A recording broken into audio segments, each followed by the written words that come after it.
Believe it or not, marami pang mga Pilipino ang wala pang smartphone.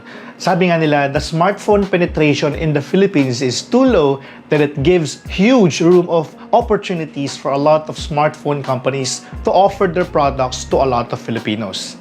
Isa sa mga smartphone companies na nasa Pilipinas ay kilala ninyo at kilala ko rin, at ito'y walang iba kung hindi ang OPPO. And recently, they just introduced their latest product, which is actually a budget smartphone for Filipinos, and this is the OPPO A5s. Hindi man sinasabi ng OPPO, pero ang A5s ay parang kasunod ng A3s na inintroduce nila last year. At sakto, we just got one here with us, and we're going to unbox it today for all of you. So I hope you guys would sit down, relax, and watch our unboxing of the OPPO A5s.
Available na ang OPPO A5s sa Pilipinas. Ito raw ang kapalit ng OPPO A3s, which in my opinion is good upgrade from last year's version.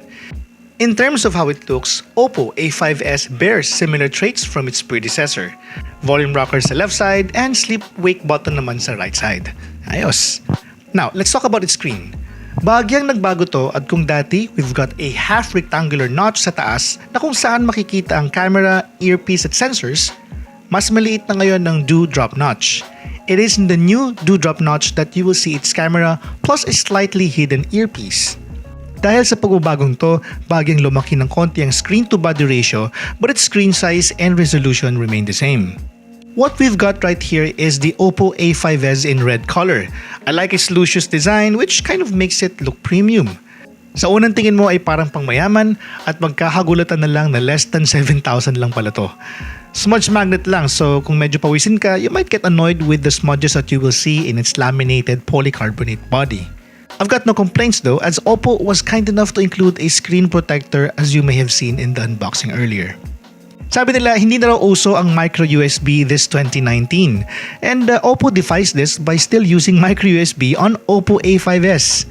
I honestly don't know the reason for this, but I guess it's about cutting the cost of production as micro USB modules are cheaper than USB Type-C. Now let's talk about its camera. You will be surprised that whatever camera set is in this phone is similar with what's on the OPPO A3s, except for the brighter aperture setup of OPPO A5s camera. I am not sure about their move about this, but I think dito papasok yung if it ain't broken, don't fix it.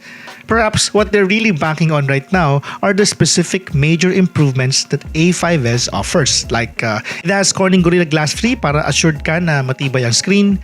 Number 2, MediaTek Helio P35 octa-core processor na mas mataas ng konti ang clock speed kumpara sa Snapdragon 450 ni OPPO A3s. Number 3, high RAM capacity at 3GB RAM. Number 4, higher internal storage at 32 gig. And lastly, availability of face unlock, which hindi mo makikita sa OPPO A3s. Now, in terms of camera performance, I took some sample photos using OPPO A5s, and the photos somehow looked the same compared to what we experienced with the OPPO A3s before. And here are some sample photos.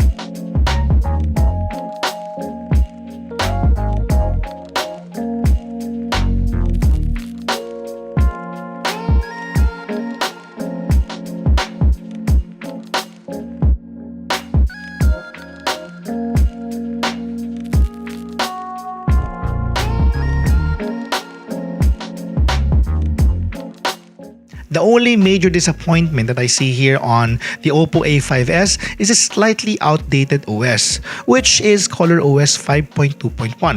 And at the time of the production of this video, wala pang announcement si OPPO if it will be upgradable to ColorOS 6 anytime soon. I hope you guys enjoyed our unboxing of the OPPO A5s. Kung napapansin ninyo, medyo nag-iba ng konti or tinweak natin ang ating content, and this is because we responded to what you guys like. Just a couple of days ago, we asked you kung ano yung mas preferred ninyo na language when we unbox some of the items we receive from different brands. At ang sabi ninyo ay Taglish. Sige, why not try it? So that's why we're doing it right now, and I hope you guys enjoy it. And of course, for some of the flagship products that we will be unboxing, hindi namin may iwasan na magkaroon ng English version of our unboxing sessions because we want to give way and we want to be able to capture our international audience.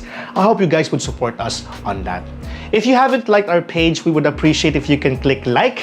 And if you haven't subscribed to our YouTube page, we would also appreciate if you can click subscribe and hit that notification bell. Thank you guys for watching. This has been Gian, and see you soon on our next video.